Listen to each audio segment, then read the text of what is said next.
दोस्तों आज की ये वीडियो बहुत ही ज्यादा खास होने वाली है। अब आप सोच रहे होंगे कि कैसे, तो सबसे पहले आप ये सुनिए।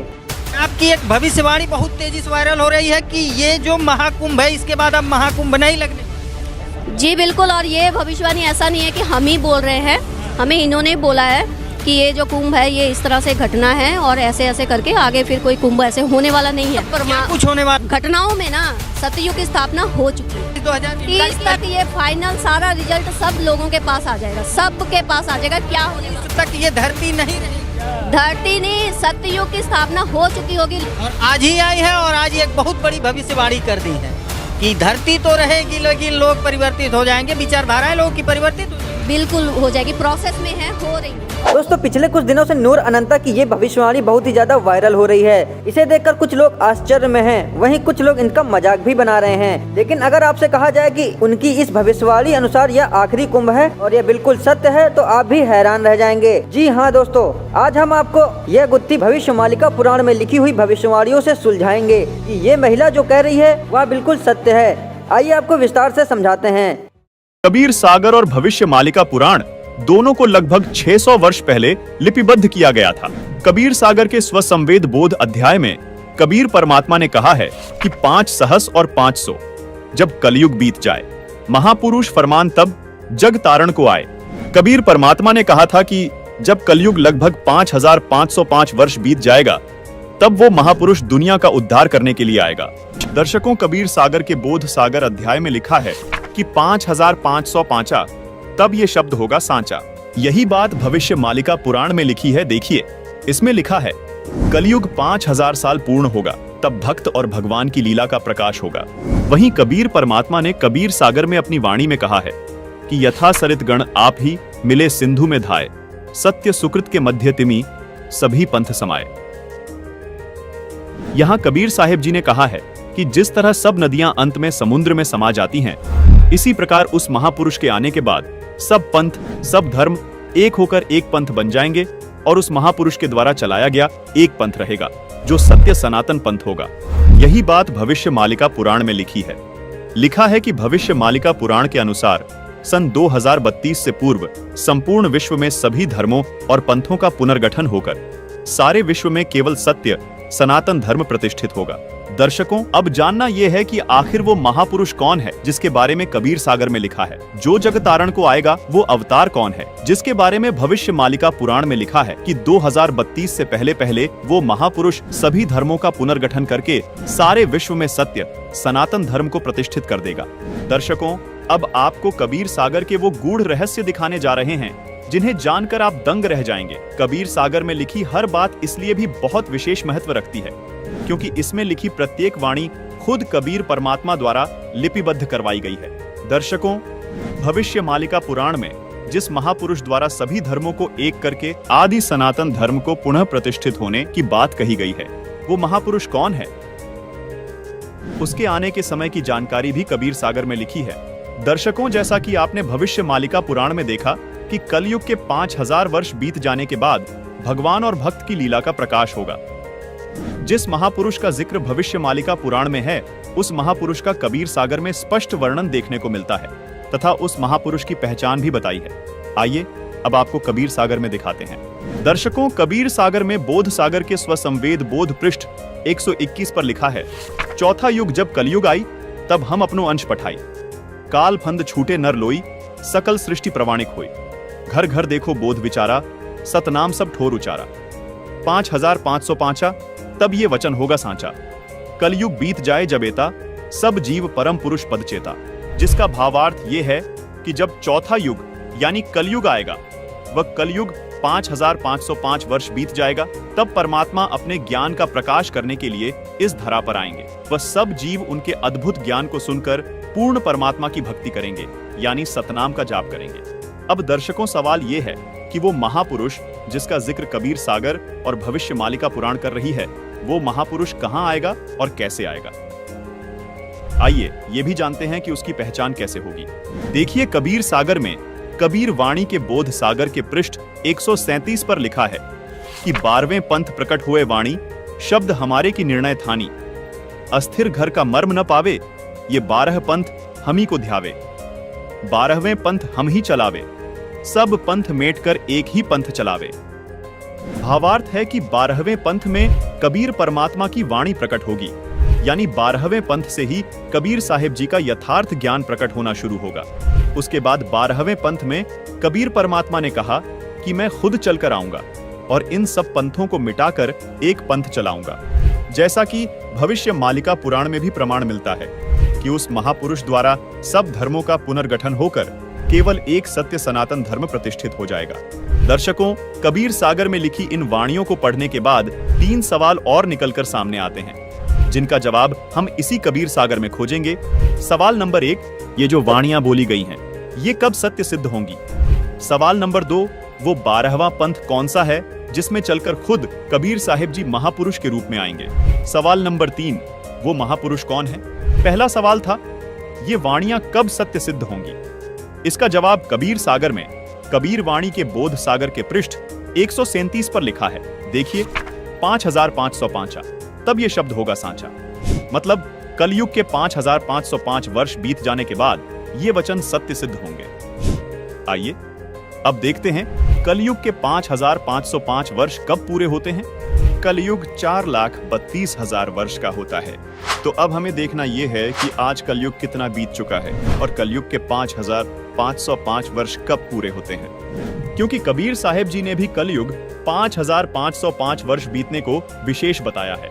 दर्शकों, कबीर सागर में बोध सागर के स्वसंवेद बोध पृष्ठ 121 पर लिखा है, चौथा युग जब कलयुग आई, तब हम अपनो अंश पठाई, काल फंद छूटे नर लोई, सकल सृष्टि प्रवाणिक होई, घर घर देखो बोध विचारा, सतनाम सब ठोर उचारा।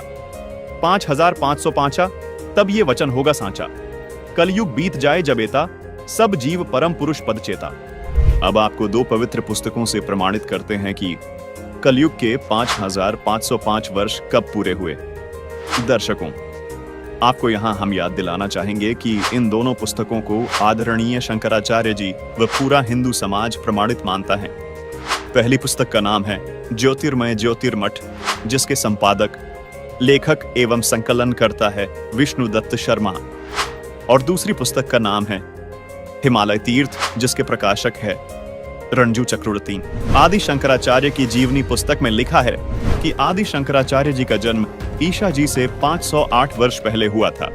फिर पुस्तक हिमालय तीर्थ में भविष्यवाणी की है जो आदि शंकराचार्य जी के जन्म से पहले की है। कहा है कि आदि शंकराचार्य जी का जन्म कलयुग के 3000 वर्ष बीत जाने के बाद होगा। अब गणित की रीति से जांच करके देखते हैं कि वर्तमान में यानी सन 2024 में कलयुग कितना बीत चुका है। आदि शंकराचार्य जी का जन्म ईशा जी से 508 वर्ष पहले हुआ था। आदि शंकराचार्य की जीवनी पुस्तक के अनुसार शंकराचार्य जी का जन्म हुआ कलयुग 3000 वर्ष बीत जाने पर, मतलब वर्ष 2024 में कलयुग बीत चुका है 3000 जमा 2532 वर्ष, यानी गणित के हिसाब से आज कलयुग 5532 वर्ष बीत चुका है। दर्शकों, अब देखना यह है कि आज 2024 में से कितने वर्ष कम करने पर कलयुग के 5505 वर्ष पूरे होते हैं। मतलब 27 साल पहले कलयुग के 5505 वर्ष पूरे हो चुके थे और साल था 1997। जी हाँ, बिल्कुल, वर्ष 1997 में कलयुग 5505 वर्ष बीत चुका था। हमारा दूसरा सवाल यह था कि कबीर साहिब जी का 12वां पंथ कौन सा है जिसमें कबीर साहिब जी खुद चलकर आएंगे। इसका जवाब भी हमें कबीर सागर में बोध सागर के कबीर चरित्र बोध के पृष्ठ नंबर 1870 पर मिलता है। इस पृष्ठ पर आप देख रहे हैं कि कबीर साहिब जी के 12 पंथों का विवरण है, जिसमें 12वां पंथ गरीबदास जी का पंथ बताया गया है। यानी कबीर साहिब जी द्वारा गरीबदास जी वाले 12वें पंथ में आने की बात कबीर सागर में कही गई है। अब आप सोच रहे होंगे कि ये गरीबदास जी कौन है और इनका जन्म कब हुआ। इसका जवाब भी हमें कबीर सागर में कबीर वाणी के बोध सागर के पेज 136 पर मिलता है। लिखा है कि संवत 1775 हुई। यहाँ 75 गलत प्रिंट हुआ है, ये 74 है, सही वाणी है। संवत 1774 हुई, ता दिन प्रेम प्रकटे जग सोई, यानी जिसके माध्यम से कबीर परमात्मा की वाणी प्रकट होगी उसका जन्म संवत 1774 में होगा। आपको बता दें कि गरीबदास जी का जन्म संवत 1774 में हुआ था। उनके माध्यम से कबीर साहिब जी ने अपना संपूर्ण ज्ञान प्रकट किया। दर्शकों, आप जान चुके हैं कि 12वां पंथ गरीबदास जी महाराज का पंथ है। यहाँ कबीर साहिब जी ने यह भी स्पष्ट किया है कि 12वें पंथ वाले भी मेरी वाणियों को पढ़ेंगे लेकिन समझ नहीं पाएंगे, इस कारण पार नहीं हो पाएंगे, यानी मोक्ष प्राप्त नहीं कर पाएंगे। इसलिए इन 12 पंथों को खत्म करके पूर्ण परमात्मा खुद पूर्ण संत के रूप में 13वां पंथ चलाएंगे, जिससे बिचली पीढ़ी में आने वाली हंस आत्माएं मोक्ष प्राप्त करेंगी। इस बिचली पीढ़ी को ही भविष्य मालिका पुराण में आद्य सतयुग कहा है। कबीर सागर में कबीर वाणी के बोध सागर के पृष्ठ 137 पर लिखा है कि प्रथम चरण कलयुग निर्याना, तब मगहर मांडो मैदाना। यहां कबीर परमात्मा ने कहा है कि जब मैं मगहर से सहशरीर सतलोक जाऊंगा, वो कलयुग का प्रथम चरण चल रहा होगा। आइए अब इस वाणी में देखिए। कबीर सागर में कबीर वाणी के बोध सागर के पृष्ठ 137 पर लिखा है कि धर्मदास मेरी लाख दुहाई, मूल शब्द बाहर न जाई। पवित्र ज्ञान तुम जग में भाको, मूल ज्ञान गोई तुम राखो। मूल ज्ञान जो बाहर पढ़ी, बिचली पीढ़ी वंश हंस नहीं तरही। यहाँ बिचली पीढ़ी मतलब कलयुग का दूसरा चरण अथवा बीच वाला चरण है।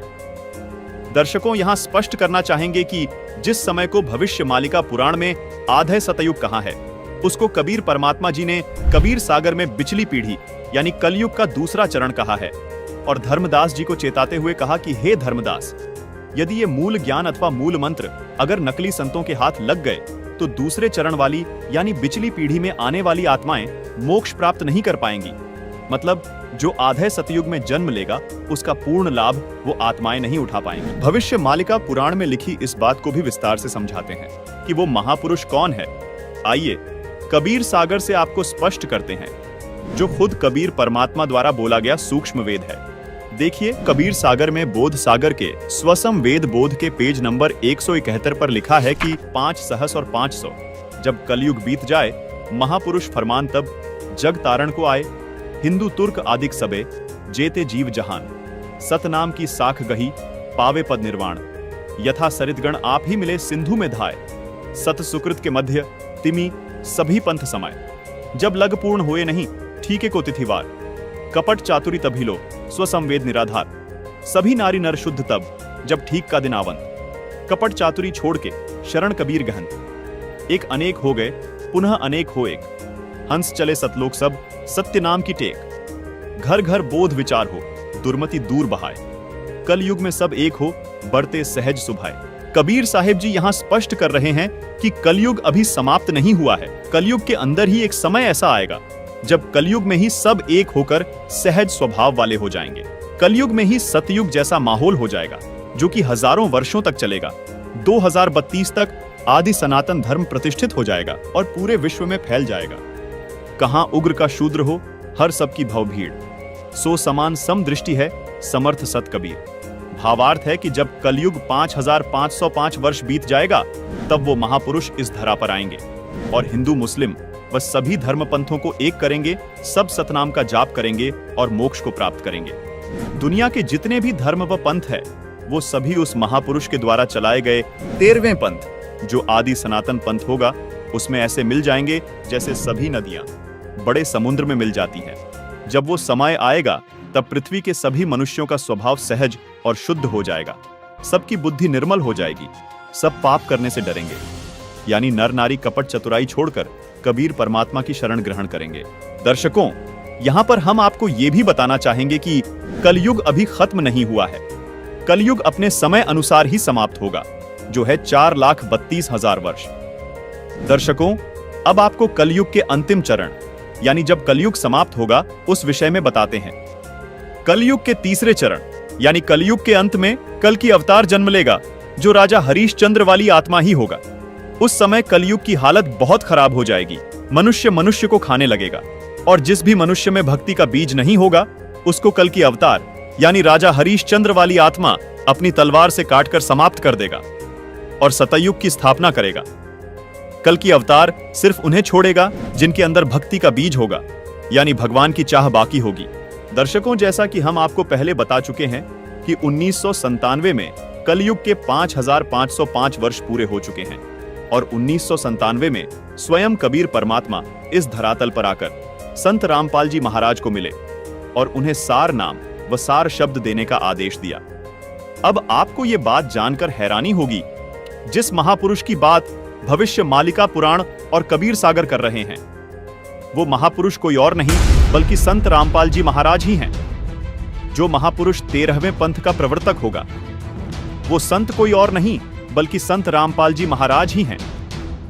संत रामपाल जी महाराज ही वो संत हैं जो सब धर्मों को एक करके आदि सनातन धर्म की स्थापना करेंगे। दोस्तों, अब आपके मन में यह सवाल उठ रहा होगा कि इन सभी चीजों से कुंभ का क्या संबंध है। यहाँ पर हम आपको एक बार फिर से बता दें कि भविष्य मालिका पुराण और कबीर सागर में जिस 13वें पंथ की बात की गई है, उस 13वें पंथ के प्रवर्तक संत रामपाल जी महाराज जी हैं। दुनिया के सभी धर्म और पंथ संत रामपाल जी महाराज द्वारा चलाए गए 13वें पंथ में ऐसे मिल जाएंगे जैसे कई सारी नदियां समुद्र में, और इस प्रकार समाज में फैली सभी कुरीतियों का नाश हो जाएगा। और जो कुंभ में की जाने वाली क्रियाएं हैं, ये सभी व्यर्थ हैं, ये सभी शास्त्रों में वर्णित नहीं है, इसलिए हमें इससे कोई लाभ नहीं मिलने वाला है और इसीलिए इसका अंत भी हो जाएगा। तो दोस्तों, इस तरह की प्रमाणित वीडियो हम आपको दिखाते रहेंगे, तो इसलिए आप इस चैनल को सब्सक्राइब कर लें। धन्यवाद।